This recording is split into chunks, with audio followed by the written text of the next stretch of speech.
तो हेलो बच्चों, तो पुरानी वीडियो में हमने नाइट्रोजन टेस्ट पढ़ा था। अब हम आज इस वीडियो में नए टेस्ट, नए एलिमेंट के लिए टेस्ट पढ़ेंगे, जैसे सल्फर के लिए टेस्ट। तो किसी ऑर्गेनिक कंपाउंड में सल्फर, नाइट्रोजन, फास्फोरस, हेलोजन है या नहीं, उसका पता लगाने के लिए डिफरेंट डिफरेंट अभिकर्मक रिएजेंट यूज करके हम क्या करते हैं, उनको पता करते हैं कि वो है या नहीं। तो सल्फर के टेस्ट के लिए पहला टेस्ट है lead acetate test. Lead acetate test के लिए एसिटिक एसिड को लेड एसीटेट के साथ सोडियम एक्सट्रेट से क्रिया कराते हैं। तो इसके लिए हमें ब्लैक पीपीटी मिलता है। क्या मिलता है? ब्लैक पीपीटी मिलता है, ब्लैक काला अवक्षेप मिलता है। अवक्षेप क्या होता है? देखिए, जो सॉल्यूशन बनता है उसमें एक सॉल्यूट और एक सॉल्वेंट होते हैं। जब सॉल्यूट और सॉल्वेंट को मिलाने के बाद अगर किसी परत के ऊपर आ जाए या परत या सॉल्यूशन के तल में कुछ अदर मटेरियल निकल आते हैं, उनको हम अवक्षेप बोलते हैं। ठीक है, तो लेड एसीटेट की रिएक्शन लिख लेते हैं। तो सोडियम एक्सट्रेट है Na2S, है ना, सोडियम एक्सट्रैक्ट। इसकी रिएक्शन कराई हमने लेड एसीटेट से। एसिटिक एसिड होता है CH3COO, उसी का हमने क्या हाइड्रोजन निकाल दिए, तो लेड एसीटेट बन गया। लेड एसीटेट की रिएक्शन हुई तो ये PbS बना और CH3COO Na ये जो PbS है यही है ब्लैक पीपीटी। तो किसी भी कार्बनिक कंपाउंड की जब इससे रिएक्शन करा रहे हैं, सोडियम एक्सट्रेट बना के जब रिएक्शन करा रहे हैं, तो उसके अंदर सल्फर होगा। सोडियम एक्सट्रेट से सल्फर रिएक्शन करेगा। सल्फर जो सोडियम एक्सट्रेट बन रहा है वो लेड एसीटेट से रिएक्शन करेगा और क्या करेगा, एक काला अवक्षेप देगा। तो हमें पता चल जाएगा कि उसके अंदर सल्फर है। क्या है? सल्फर है। अब दूसरी बात करें तो सोडियम नाइट्रोप्रूसाइड, सोडियम नाइट्रोप्रूसाइड, है ना, सोडियम नाइट्रोप्रूसाइड टेस्ट। अब इसमें क्या होता है? सोडियम नाइट्रोप्रूसाइड टेस्ट की बात करें तो इसमें भी जो सोडियम एक्सट्रैक्ट है उसको जो सोडियम एक्सट्रैक्ट बनाया था लेस्ने, जो लेस्ने क्या बोलते हैं, लेस्ने टेस्ट जो था उसके अंदर हमने सोडियम एक्सट्रैक्ट बनाया था। तो सोडियम एक्सट्रैक्ट की हम नाइट्रोप्रूसाइड से रिएक्शन करा लें। किससे? नाइट्रोप्रू। तो सोडियम एक्सट्रैक्ट सल्फर के लिए Na2S बनता है और सोडियम एक्सट्रैक्ट सल्फर के लिए ये बना, तो इसकी हमने किससे? नाइट्रोप्रूसाइड जो होता है Na2FeCN5 और NO इसके अंदर होता है। ये एक कोऑर्डिनेट कंपाउंड है। कौन सा? कोऑर्डिनेट कंपाउंड है। क्यों? क्योंकि इसके अंदर कोऑर्डिनेट बॉन्ड है। इसको बोलते हैं नाइट्रोप्रूसाइड। क्या बोलते हैं? नाइट्रोप्रूसाइड।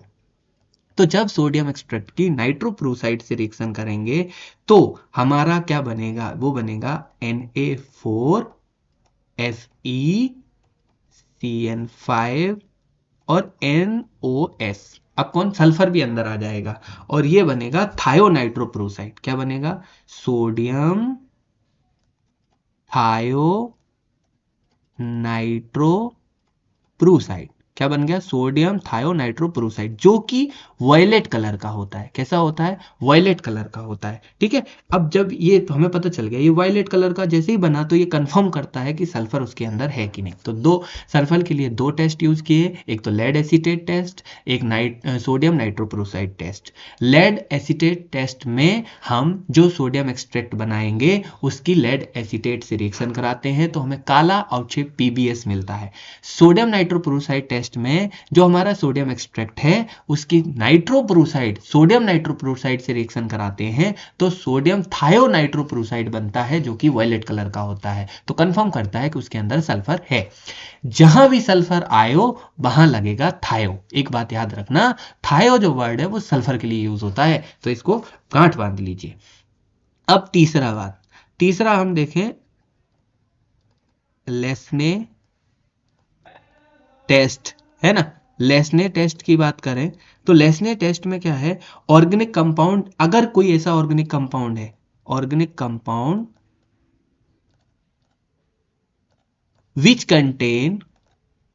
contain both nitrogen as well as sulphur, है ना। अब ऐसा कोई ऑर्गेनिक कंपाउंड है जिसके अंदर नाइट्रोजन और सल्फर दोनों है, तो उसके लिए हम लेस्ने टेस्ट करते हैं। तो पहले तो सोडियम जो था वो हमारा कार्बन नाइट्रोजन सल्फर होगा, उससे रिएक्शन करके क्या बनाएगा? सोडियम एक्सट्रेट SCN बनाएगा। क्या बनाएगा? SCN।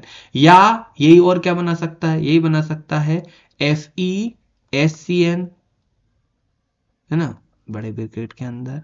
या ये और एक और बना सकता है FeSCN का ट्वाइस, ये इतने बना सकता है। तो ये जब बनेगा, अभी देखना, अब हम ऐसा ऑर्गेनिक कंपाउंड का टेस्ट कर रहे हैं जिसके अंदर नाइट्रोजन और सल्फर दोनों है, तो उसके लिए हमने लेसने टेस्ट किया। तो सबसे पहले सोडियम एक्सट्रैक्ट बनाया उसका, तो या तो NaSCN बनेगा या FeSCN बनेगा या FeSCN2 बनेगा। अब जैसे ये बन गया तो ये NaSCN, जैसे मेनली ये NaSCN था, इसकी हमने किससे, न्यूट्रल FeCl3, बोलो क्या बोले, न्यूट्रल FeCl3, या इसी को हम बोल सकते हैं Fe3+ से रिएक्शन कराई, तो ये किस में बदल गया, FeSCN3, किस में बदल गया, FeSCN3। इसे कहते हैं फेरिक सल्फोसाइनाइड, फेरिक सल्फोसाइनाइड, ठीक है, क्या नाम है, फेरिक सल्फोसाइनाइड, जो कि ब्लड रेड कलर होता है। कैसा होता है, ब्लड रेड कलर होता है, खून जैसा लाल कलर, कैसा होता है, खून जैसा लाल कलर होता है। तो ऐसा कोई ऑर्गेनिक कंपाउंड जो हिंदी में लिखना चाहे वो लिख लेना कि ऑर्गेनिक कार्बनिक यौगिक जिसके अंदर सल्फर और नाइट्रोजन दोनों पाए जाते हैं, तो उसके लिए सबसे पहले हम उसकी रिएक्शन कराते, सोडियम एक्सट्रैक्ट बनाते हैं, फिर सोडियम एक्सट्रैक्ट की न्यूट्रल FeCl3 से रिएक्शन कराते हैं, तो एक कंपाउंड फॉर्म होता है जिसे कहते हैं फेरिक सल्फोसाइनाइड, जो कि ब्लड रेड कलर का होता है, जो इंडिकेट करता है कि उस ऑर्गेनिक कंपाउंड के अंदर क्या है, सल्फर और नाइट्रोजन दोनों है। ठीक है, तो ये भी ध्यान रखना इंपॉर्टेंट है। और इसकी अगर हम बात करें तो ठीक है, अगर इसमें इफ Na, सोडियम जो है, सोडियम फ्यूजन जो लिया था, सोडियम एक्सट्रैक्ट जो लिया था, वो क्या लिया जाए, एक्सिस में लिया जाए, carried out with axis of Na, मतलब तुमने सोडियम एक्सट्रैक्ट बना रहे थे, सोडियम फ्यूजन जो बना रहे थे, उसमें Na को, सोडियम को बहुत अधिक मात्रा में लिया जाए, तो थायोसाइनेट डिकम्पोज हो जाएगा। थायोसाइनेट का मतलब जिसके अंदर सल्फर और CN दोनों है, तो थायोसाइनेट डिकम्पोज हो जाएगा क्या में, टू यील्ड क्या क्या, साइनाइड एंड सल्फाइड, किस किस में टूट जाएगा, साइनाइड और सल्फाइड में। और देयर और these ions gives their identity, their usual test. ठीक है, अब ये पॉइंट याद रखना, जो हिंदी वाले हैं वो लिख लें कि यदि सोडियम फ्यूजन, सोडियम एक्सट्रैक्ट में सोडियम को अधिक मात्रा में लिया जाएगा, तो थायोसाइनेट टूटकर साइनाइड और सल्फाइड आयन में विभाजित हो जाएगा, जो कि अपने अपने टेस्ट देंगे, अपने अपने टेस्ट देंगे। तो ये इंपॉर्टेंट है, याद रखना है ना। रिएक्शन लिखना चाहे तो लिख लेना, सोडियम एक्सेस प्लस NaSCN, तो ये टूट जाएगा किस किस में, NaCN प्लस Na2S। ठीक है, ये भी याद रखना। अब हमारा नेक्स्ट जो टेस्ट है वो है test for halogen, test for halogen. ठीक है, हेलोजन के लिए परीक्षण, हेलोजन के लिए परीक्षण में लिखना है, सबसे इंपॉर्टेंट हेलोजन के लिए परीक्षण, सबसे पहले इसमें लिख लेना कि सोडियम एक्सट्रैक्ट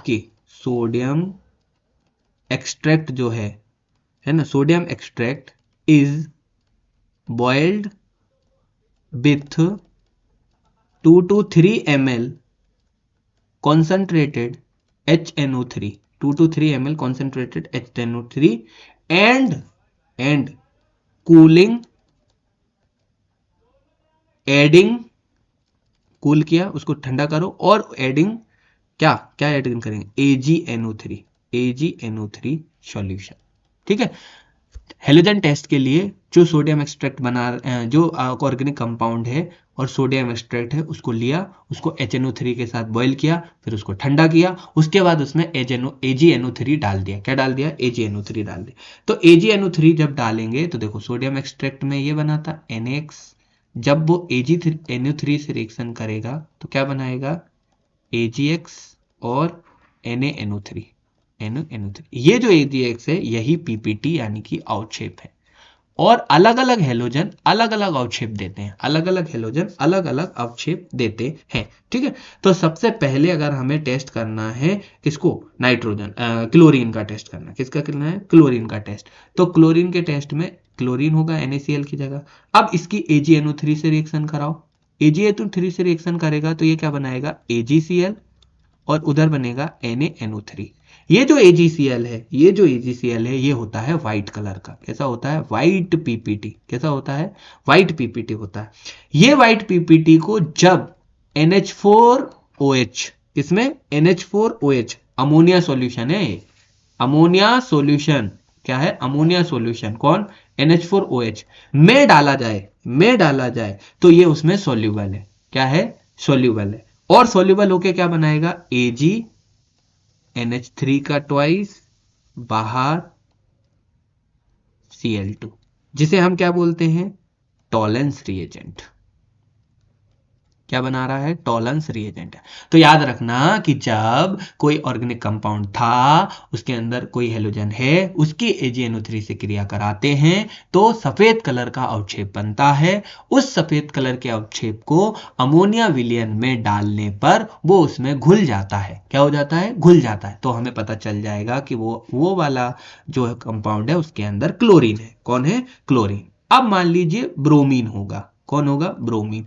तो वो AgNO3 से रिएक्शन करेगा तो क्या बनाएगा, AgBr। क्या बनाएगा, AgBr। और ये NaNO3 तो बनेगा ही बनेगा। AgBr जो होता है वो पेल येलो कलर का होता है। कैसा होता है, पेल येलो कलर का होता है। कैसा होता है, पेल येलो कलर। अब जब इसे NH4OH सॉल्यूशन में डाला तो ये थोड़ा सा पार्शियल सॉल्यूबल है। कैसा है, आंशिक रूप से सॉल्यूबल है। कैसा है, पार्शियल सॉल्यूबल। तो ये इंडिकेट करेगा कि उस ऑर्गेनिक कंपाउंड में, उस कार्बनिक यौगिक में ब्रोमीन है। कौन है, ब्रोमीन है। अब तीसरा वाला मान लीजिए सोडियम आयोडाइड है। कौन है, आयोडीन है। आयोडीन है तो AgNO3 से रिएक्शन करवाओ। कौन बनाएगा, AgI बनाएगा। और कौन बनाएगा, NaNO3 बनाएगा। AgI जो होता है वो येलो कलर का होता है ना। कैसा होता है, येलो PPT होता है। येलो PPT होता है। और जब इसे, है ना, जब इसे किसमें, NH4OH विलयन में डाला जाए, है ना, अमोनियम सॉल्यूशन में डाला जाए तो ये इनसॉल्युबल होता है। ठीक है, AgCl सॉल्युबल होगा। अगर उस कार्बनिक कंपाउंड के अंदर Cl होगा तो जो भी सिल्वर के साथ कंपाउंड बना है वो अमोनिया सॉल्यूशन में घुल जाएगा। अगर ब्रोमीन होगा तो अमोनिया सॉल्यूशन में थोड़ा सा घुलेगा। अगर आयोडीन होगा तो अमोनिया सॉल्यूशन में बिल्कुल भी नहीं घुलेगा। तो हमें पता चल जाएगा कि ये आयोडीन है उसके अंदर। यानी कि सॉल्युबिलिटी का क्रम अगर पूछा जाए तो हम ऐसे लिख सकते हैं कि सबसे ज्यादा सॉल्युबल होगा AgF, फिर आएगा AgCl, फिर AgBr, और फिर आएगा AgI। है ना, सॉल्यूबल ऑर्डर, सॉल्युबिलिटी ऑर्डर लिख लो। ठीक है, अब इसके बाद ये जो तीन है, ये तीनों बनाते हैं PPT, अवक्षेप। ठीक है, ये तो कोई अवक्षेप या PPT नहीं बनाता, ये भी ध्यान रखना। ठीक है, ये अवक्षेप PPT नहीं बनाता है। अब देखो, अगर मान लीजिए उस कार्बनिक कंपाउंड में नाइट्रोजन सल्फर के साथ हेलोजन भी है। कौन, नाइट्रोजन सल्फर के साथ हेलोजन भी है। तो उस ऑर्गेनिक कंपाउंड का जो सोडियम एक्सट्रैक्ट होगा, सोडियम एक्सट्रैक्ट होगा, सोडियम एक्सट्रैक्ट जो होगा, उसके अंदर क्या क्या होगा, तो उसके अंदर Na2S होगा, NaCN होगा, एंड सोडियम हेलाइड होगा। सोडियम एक्सट्रैक्ट के अंदर Na2S होगा, NaCl होगा, है ना, NaCN है, NaCN होगा, NaCN होगा, और NaX होगा, सोडियम हेलाइड होगा। ठीक है, तो वो उनकी जब HNO3 से रिएक्शन कराएंगे, Na,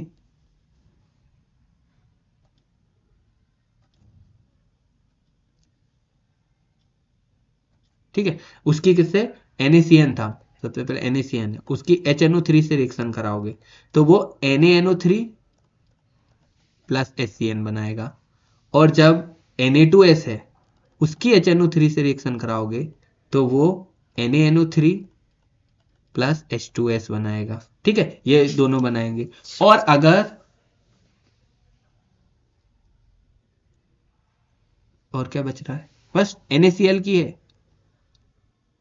इसकी नहीं होगी, इसको बैक कर दो, ठीक है, इसको छोड़।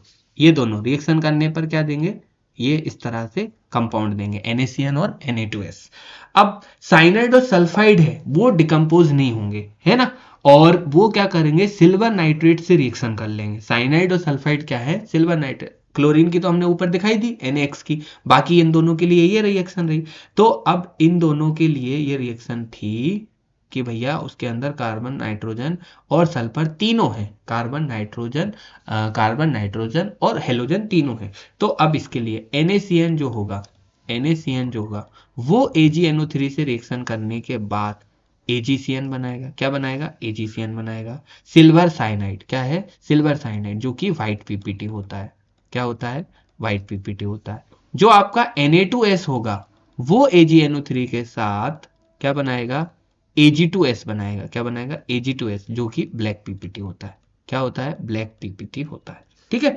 तो ये तो इसमें था कि अब पहले वाले में जो था कि नाइट्रोजन सल्फर अगर हेलोजन के साथ हैं तो उस लेसने निष्कर्ष को सबसे के अंदर सोडियम सल्फाइड, सोडियम साइनाइड और सोडियम हेलाइड होंगे।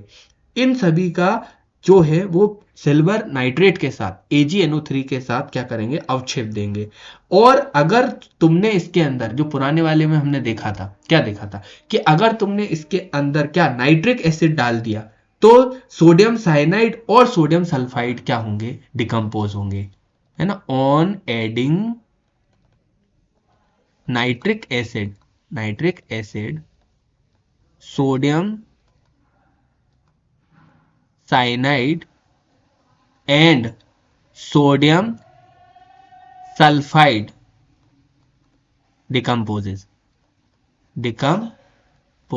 ठीक है। Sodium cyanide and sodium sulphide decomposes, ये दोनों का है कि ये दोनों क्या करेंगे, डिकम्पोज हो जाएंगे, ठीक है। तो अगर किसी के अंदर का नाइट्रोजन सल्फर के साथ हेलोजन है तो AgNO3 से रिएक्शन करा दो तो हमें पता चल जाएगा। AgCl बनेगा, व्हाइट पीपीटी होगा, वो NH4OH सॉल्यूशन में घुल जाएगा। AgBr बनेगा तो हमारा पेल येलो पीपीटी होगा, वो NH4OH सॉल्यूशन में पार्शियल सोल्यूबल होगा या इंस्पायरिंगली सॉल्यूशन थोड़ा सा घुलेगा। अगर AgI बना है, आयोडीन होगा तो AgI बनेगा जो कि NH4OH विलयन में बिल्कुल भी नहीं घुलेगा। अगर सल्फर नाइट्रोजन तीनों साथ में है, नाइट्रोजन वाला AgCN बनाएगा जो कि व्हाइट पीपीटी होता है, सल्फर वाला Ag2S बनाता है जो कि ब्लैक पीपीटी होता है। क्या होता है, ब्लैक पीपीटी होता है। तो इतने परीक्षण हम याद रखेंगे। अब नाइट्रोजन वाला एक पूरा मैं तुमको एक साथ बना देता हूं। हेलोजन वाला NaX AgNO3 के साथ रिएक्शन करने पर AgX बनाएगा और NaNO3 बनाएगा। क्या बनाएगा, Na। ये जो है इसके साथ AgBr से रिएक्शन कराएंगे तो अगर ये AgBr होगा तो ये पेल येलो कलर देगा। कैसा देगा, पेल येलो कलर। और ये पार्शियल सोल्यूबल होगा, partial soluble in aqueous ammonia, है ना। अमोनिया का जो सॉल्यूशन है, एक्वस अमोनिया का जो सॉल्यूशन है उसमें पार्शियल सोल्यूबल। अगर इसमें AgI बनेगा तो वो येलो कलर का होगा। कैसा होगा, येलो कलर का होगा। और वो इनसॉल्यूबल होगा। क्या होगा, इनसॉल्यूबल होगा इन एक्वस अमोनिया, है ना। और अगर वो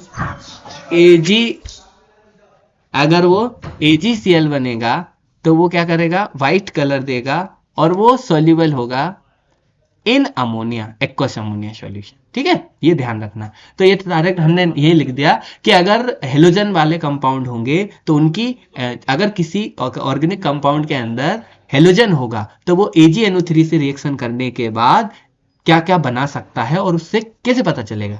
तो अगर आयोडीन होगा तो AgI बनेगा जो येलो कलर का होता है, वो एक्वस अमोनिया में इनसॉल्युबल होगा। अगर क्लोरीन होगा तो AgCl बनेगा जो कि व्हाइट कलर का होता है, वो एक्वस अमोनिया में सोल्यूबल होता है।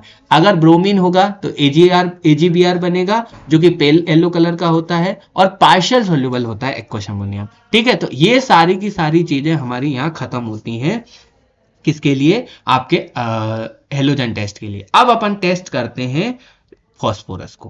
किसको, फास्फोरस को, ठीक है। फास्फोरस को टेस्ट करने के लिए सबसे पहले जो फास्फोरस है Na2O2 से उस फास्फोरस से रिएक्शन करेगा और Na3PO4 बनाएगा। और Na2O1। ठीक है, तो फास्फोरस का ऑर्गेनिक कंपाउंड को ऑक्सीडाइजिंग एजेंट से रिएक्शन करानी पड़ती है। ऑक्सीडाइजिंग एजेंट ये है सोडियम परऑक्साइड। कौन है?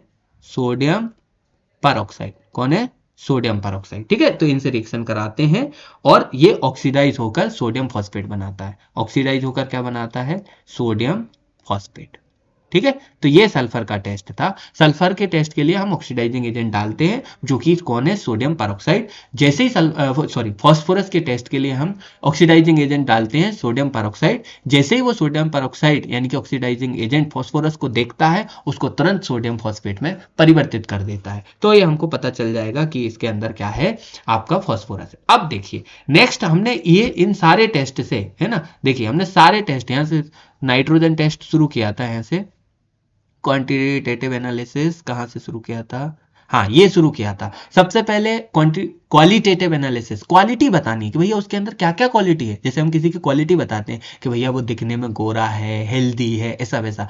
तो अब हमें ऑर्गेनिक कंपाउंड की क्वालिटी बतानी है, तो हमें बताना पड़ेगा उसके अंदर क्या क्या है। तो क्या क्या में कार्बन और हाइड्रोजन के टेस्ट के लिए हम कॉपर ऑक्साइड यूज करते हैं। क्या करते हैं? Copper oxide. कार्बन होगा तो वो कॉपर ऑक्साइड से रिएक्शन करके CO2 बनाता है। हाइड्रोजन होगा तो वो कॉपर ऑक्साइड से रिएक्शन करके जल बनाता है।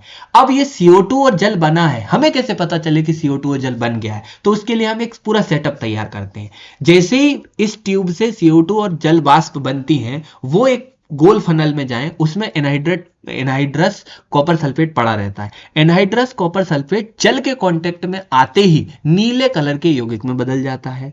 CO2 जब आगे जाती है तो वो लाइम वाटर से कांटेक्ट करती है। जैसे ही लाइम वाटर में CO2 कार्बन डाइऑक्साइड आती है चूने के पानी में, तो वो मिल्की कलर का सॉल्यूशन बना देती है। तो हमें पता चल जाता है कि भैया CO2 और H2 निकला, मतलब कार्बन और हाइड्रोजन है।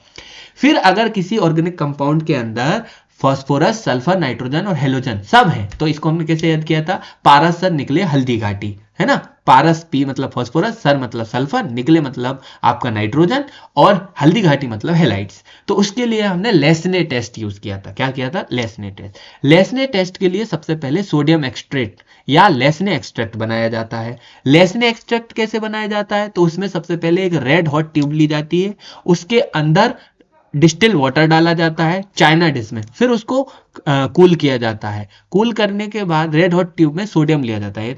ये तो आपने लिखा ही नहीं, ये तो इंपॉर्टेंट पॉइंट भूल गए। रेड हॉट ट्यूब में सोडियम डाला जाता है, उसको गर्म किया जाता है, लाल, मतलब जो ट्यूब है उसके अंदर सोडियम डाला जाता है और उसको इतना गर्म किया जाता है कि वो लाल हो जाए। फिर उसके अंदर डिस्टिल वाटर डाला जाता है, फिर बॉयल किया जाता है, और बॉयल करने के बाद उसको ठंडा करके फिल्टर कर लिया जाता है। इसी को बोलते हैं सोडियम एक्सट्रैक्ट। जब सोडियम एक्सट्रैक्ट बनता है तो उसके अंदर कोवेलेंट कंपाउंड क्या होते हैं? टूट जाते हैं। कोवेलेंट बॉन्ड जो है वो टूटते हैं और आयनिक बॉन्ड बनते हैं।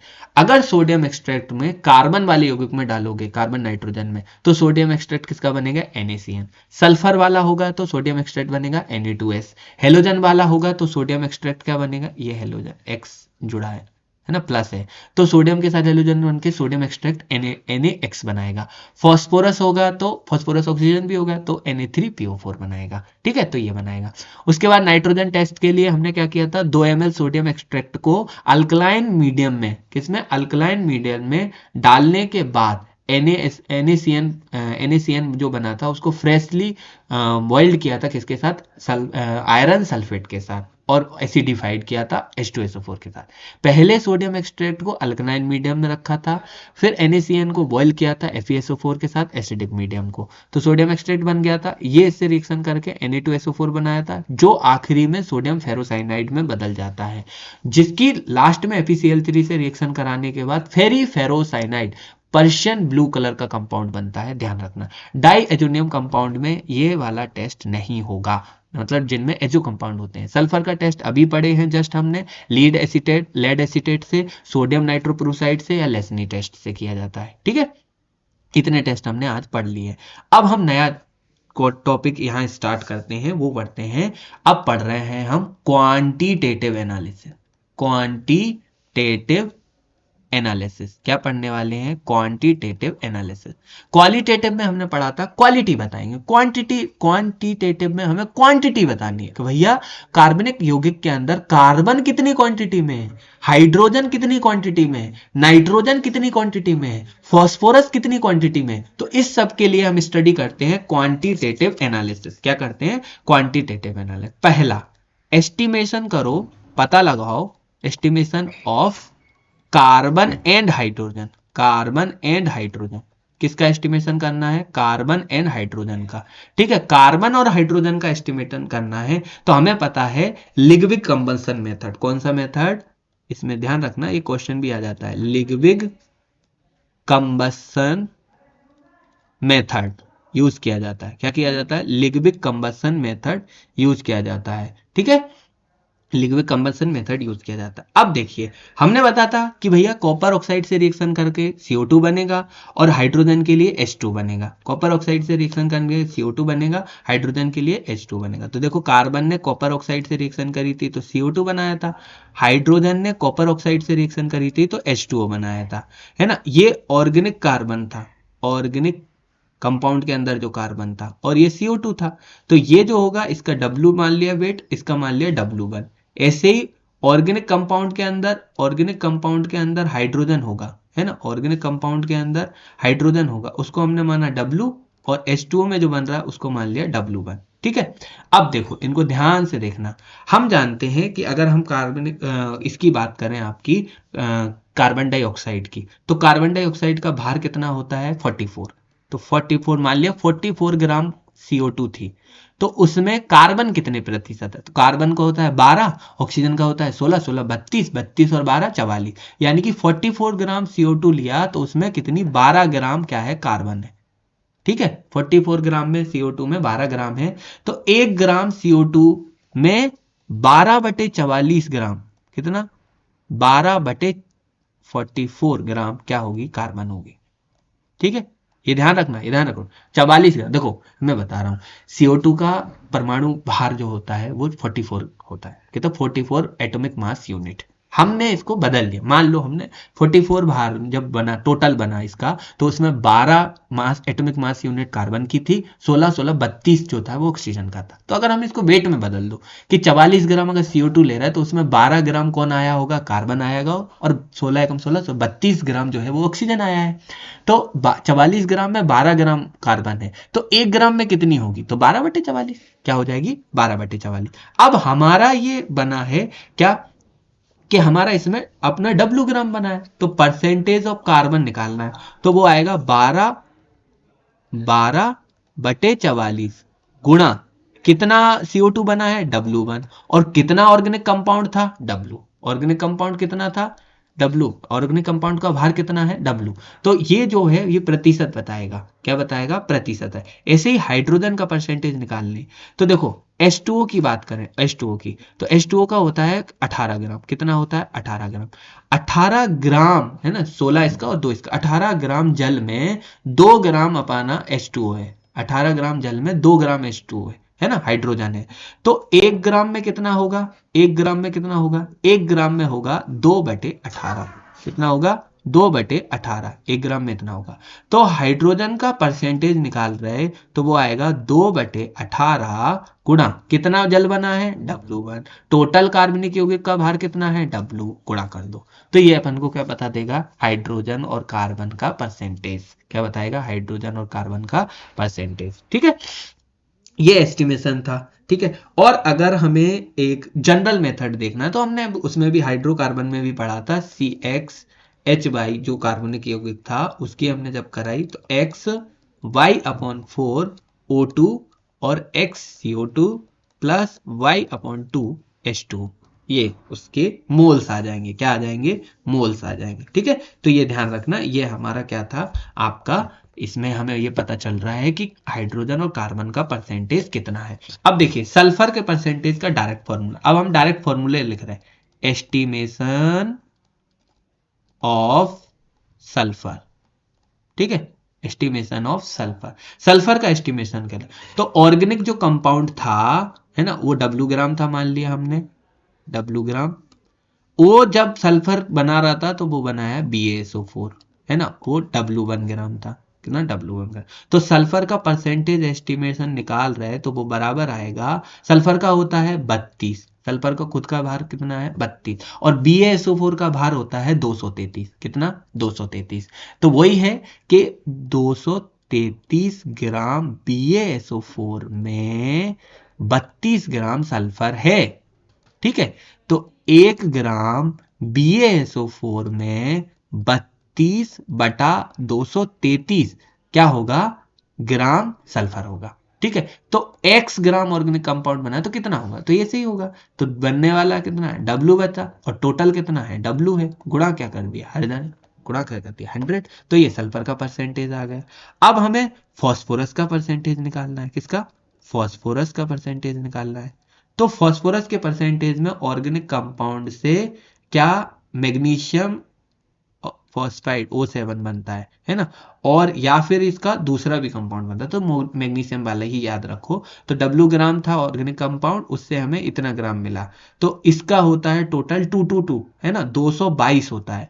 तो इसके Mg2 222 ग्राम Mg2P2O7 में आपका फॉस्फोरस 66 ग्राम है, 62 ग्राम है, सॉरी, फॉस्फोरस का 62 ग्राम है। तो 1 ग्राम में कितना होगा, तो सीधा सीधा फॉस्फोरस का परसेंटेज आ जाएगा 62/222, बना फॉस्फोरस की मात्रा बटा में टोटल कार्बनिक यौगिक की मात्रा गुणा में 100, टोटल कार्बनिक यौगिक की मात्रा गुणा में 100, ठीक है।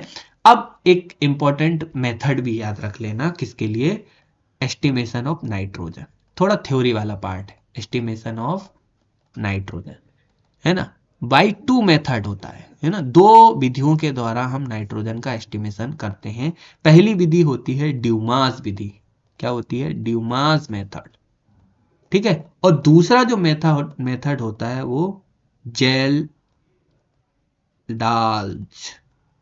मेथड, ठीक है, जेल्डाल्ज मेथड। ध्यान रखना ये क्वेश्चन डायरेक्ट आ सकता है थ्योरी वाइज कि नाइट्रोजन के एस्टिमेशन के लिए कौन सी 2 विधियां उपयोग की जाती हैं, तो एक होती है ड्यूमास विधि, एक होती है जेल्डाल्ज विधि, ठीक है। अगर हम पहली विधि ड्यूमास के लिए बात करें, ड्यूमास के लिए देखिए ड्यूमास में क्या क्या यूज किया जाता है। तो सबसे पहले जो ड्यूमास विधि है ना, पहली हेडिंग डाल देते हैं, ड्यूमास विधि, ड्यूमास मेथड, ठीक है, ड्यूमास मेथड। पहला पॉइंट है इसका है applicable to all organic compound, all organic compounds containing nitrogen, ठीक है। सारे ऑर्गेनिक कंपाउंड जिनके अंदर नाइट्रोजन है उनका हम नाइट्रोजन का एस्टिमेशन ड्यूमास विधि के द्वारा निकाल सकते हैं। ड्यूमास विधि के द्वारा सभी कार्बनिक यौगिक जिनके अंदर नाइट्रोजन है उसका एस्टिमेशन निकाल सकते हैं, ठीक है। फिर इसमें क्या करते हैं, इसमें सबसे पहले कि ऑर्गेनिक कंपाउंड को, एक जो ऑर्गेनिक कंपाउंड लिया था उसका वेट किया, है ना, वेट जो ऑर्गेनिक कंपाउंड है, एक सेकेंड, ठीक है। तो ऑर्गेनिक कंपाउंड जो था उसका वेट लिया, वेट ऑर्गेनिक कंपाउंड लिया, उसको हमने क्या किया, स्ट्रांगली हीट किया, है ना, कॉपर ऑक्साइड की, क्यूप्रिक ऑक्साइड के साथ, ठीक है। Weight amount organic compound strongly heat with cupric oxide, है ना, इन एटमॉस्फेयर ऑफ CO2, ठीक है। ज्ञात भार के कार्बनिक यौगिक को, हिंदी वाले लिख लो, ज्ञात भार के कार्बनिक यौगिक को क्यूप्रिक ऑक्साइड में के साथ CO2 के वातावरण में प्रबल गर्म किया, या बहुत ज्यादा हीट में ऊष्मा दी, क्या, ज्ञात कार्बनिक यौगिक को क्यूप्रिक ऑक्साइड से CO2 के वातावरण में गर्म किया, ठीक है। फिर इसके अंदर कार्बन और हाइड्रोजन प्रेजेंट थे, कार्बन और हाइड्रोजन प्रेजेंट, कार्बन ने वही CO2 बनाया और हाइड्रोजन ने H2O बनाया, वही पहला वाला विधि आ गया इसमें। अब इसका एस्टिमेशन कैसे निकालते हैं वो देख लीजिए। तो मिक्सचर ऑफ प्रोड्यूस में अपन को क्या है, CO2 और H2O का मिक्सचर मिला, तो देख लेते हैं। CXHYNZ था, उसकी हमने रिएक्शन कराई, तो 2XY डिवाइडेड बाई 2 क्या लिया है, कॉपर ऑक्साइड लिया। ये सारी रिएक्शन है ना, इनके फॉर्मूले के हिसाब से ये रिएक्शन बदल जाएंगी, तो इसलिए जो फॉर्मूला होगा उसी के अनुसार आपको ये रखना पड़ेगा, तो रिएक्शन तो याद करनी ही पड़ेंगी।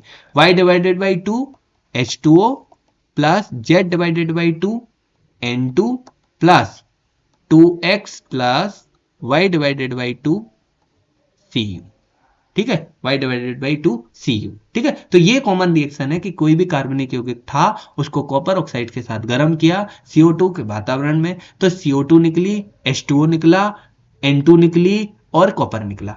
अब ये XYZ जितना भी आया, यही हमें मात्रा क्या करनी है, डिफाइन करनी है, यही मात्रा हमें क्या करनी है, बतानी है।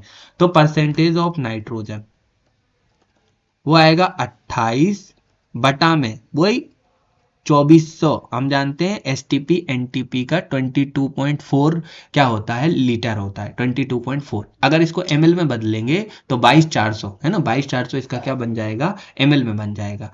फिर जो क्या आई है, जितनी CO2 पैदा हुई है, जितनी CO2 पैदा हुई है उसका ml में वॉल्यूम और बटा में भार और गुणा में 100, तो ये नाइट्रोजन का परसेंटेज हो गया। या इसको और शॉर्ट कर दें तो ये हो जाएगा 28 बटा में 22 गुणा में V2 अपॉन में W। V2 क्या है, V2 है फॉर्म CO2 वॉल्यूम, ठीक है, जितनी CO2 बनी है उसका क्या है, आयतन है V2, ठीक है। तो ये याद रखना, STP पर N2 का आयतन, सॉरी नाइट्रोजन परसेंटेज निकाल रहे हैं, सॉरी माय मिस्टेक, CO2 का परसेंटेज नहीं निकाल रहे हैं हम, नाइट्रोजन का परसेंटेज निकाल रहे हैं। तो जो V2 है वो फॉर्म N2 वॉल्यूम है, फॉर्म N2 का, N2 जो बनी है उसका वॉल्यूम है आपका क्या, V2 आपका N2 का वॉल्यूम है, ठीक है। P1 तो ये याद रखना, V2 जो वॉल्यूम है वो N2 का है, किसका है, N2 का है, ठीक है। अब दूसरी मेथड की बात कर लें हम थोड़ी सी। दूसरा जो मेथड है वो है आपका जेल-डाल्स मेथड। कौन सा है, जेल-डाल्स मेथड, ठीक है। जेल-डाल्स मेथड की बात करें तो जो ऑर्गेनिक कंपाउंड है, ऑर्गेनिक कंपाउंड था, उसको हम H2SO4 और हीट के साथ, H2SO4 और हीट के साथ गर्म किया, तो इसने NH4 2SO4 बनाया, और जब उसकी NaOH से रिएक्शन कराई, किससे, NaOH से रिएक्शन कराई, तो क्या बना, NH4OH, एक्वस अमोनिया भी बोल सकते हैं, क्या बोल सकते हैं, एक्वस अमोनिया बना है। अब इसमें क्या है, बेसिक नाइट्रोजन प्रेजेंट है, एक्वस अमोनिया, इसका एस्टिमेशन करना है, तो वही परसेंटेज ऑफ नाइट्रोजन बराबर 1.4 divided by W multiply by N multiply by VmL, ठीक है, VmL।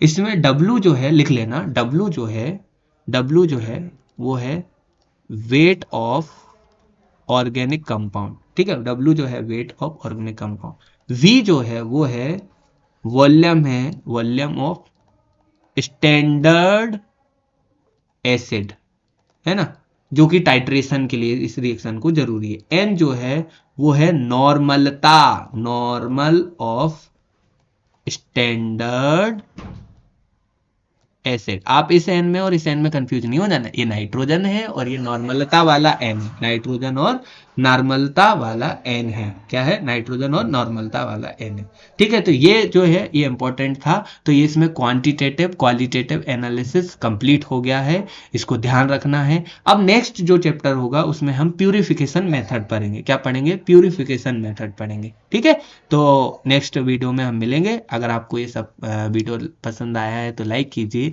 शेयर कीजिए और कमेंट कीजिए कि अगर आपको आगे और वीडियो चाहिए तो क्या चाहिए। थोड़ा डिसकंटिन्यूअस हो जाते हैं हम लेक्चर में, थोड़ा बहुत सारे रीज़न हैं, तो कोई बात नहीं, जहां मुझे समय मिलता है मैं तुरंत आपके लिए वीडियो बना देता हूं। तो ओके, थैंक यू।